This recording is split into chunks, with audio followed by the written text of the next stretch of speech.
Long ago, in the heart of Africa, there was a land called Viti.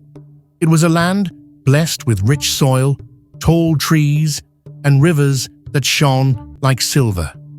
The people of Viti were known everywhere as great farmers, brave hunters, and gentle-hearted people. They loved one another, they feared God, and they lived in peace. In those days, God lived very close to the earth. The clouds hung so low that you could almost touch them. Some said, when you stretched your hand into the rain, you could feel God's warmth. The elders told stories of how they could speak to God during storms. If thunder cried too loudly, they would step outside and say, "Please, Father, let the rain rest." And at once, the sky would grow calm. The people of Viti felt safe, knowing God was near. Among the people lived a woman named Chacha and her husband Dokata. They had children and worked hard every day.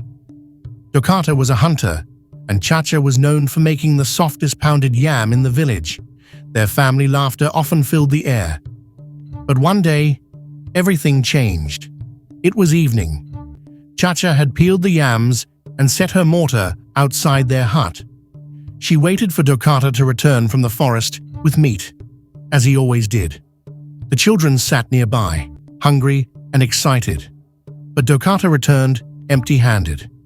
Chacha's heart burned with worry. The children were hungry. She had no meat for the soup.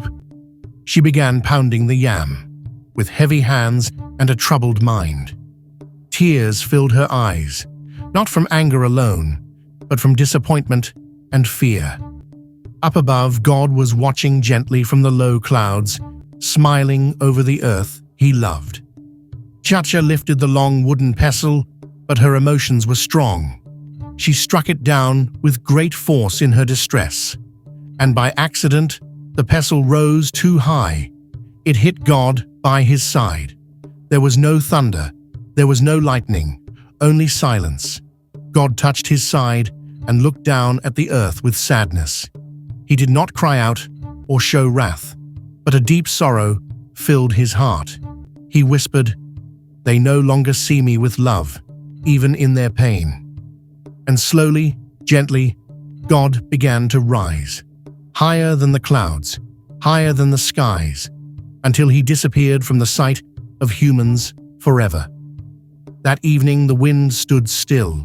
The trees stopped moving. The people felt something leave